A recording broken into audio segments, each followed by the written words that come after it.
Alright,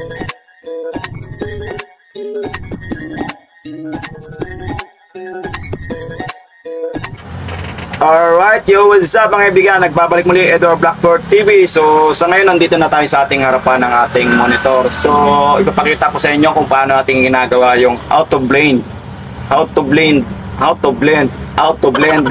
image.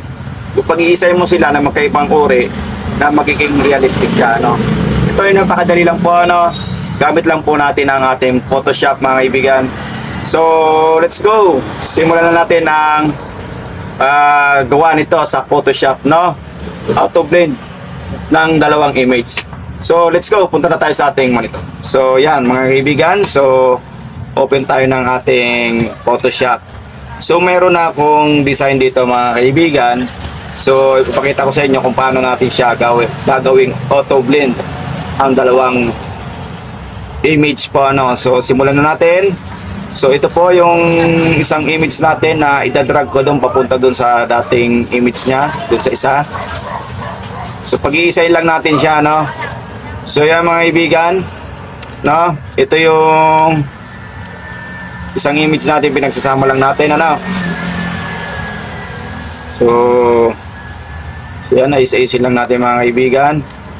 So ito. So ayan, no? So magkaiba siya ng image, no? So magkaiba rin siya ng kulay. Paano nga ba natin siya gagawing parang isang picture lang siya, no? Or blending image o auto blend, ano? So ito siya. Punta tayo dito sa layer sa right. Pag-iisayin lang natin yung layer. Click natin itong una and then control ay shift po mga kaibigan, shift natin. And then pag na-shift na natin, napag-isa na natin, pupunta tayo sa ating edit, edit po mga kaibigan. Click ang edit and then click po natin ang auto blend layer. So yan, na-click na natin ang auto blend layer. So i-click natin tong stock images, click natin yan and then click lang natin ang okay. So yan lang mga kaibigan. So okay, so nag-generate siya. So yun mga kaibigan, so yan, napag-isa natin siya, napag-isahin na natin siya, napag-isa na.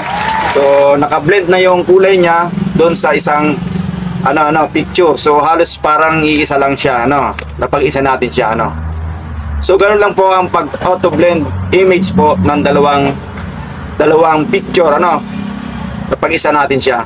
So yan lang mga kaibigan. So magic po mga kaibigan, magic ang nangyari.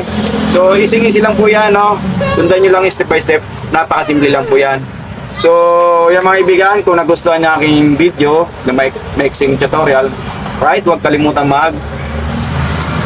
subscribe and then idamay nyo na rin ang notification bell para laging updated sa mga videos natin na ina-upload. So hampasin nyo na, baka hampasin pa ng iba yung mga kaibigan. So see you next video. Thank you and bye bye.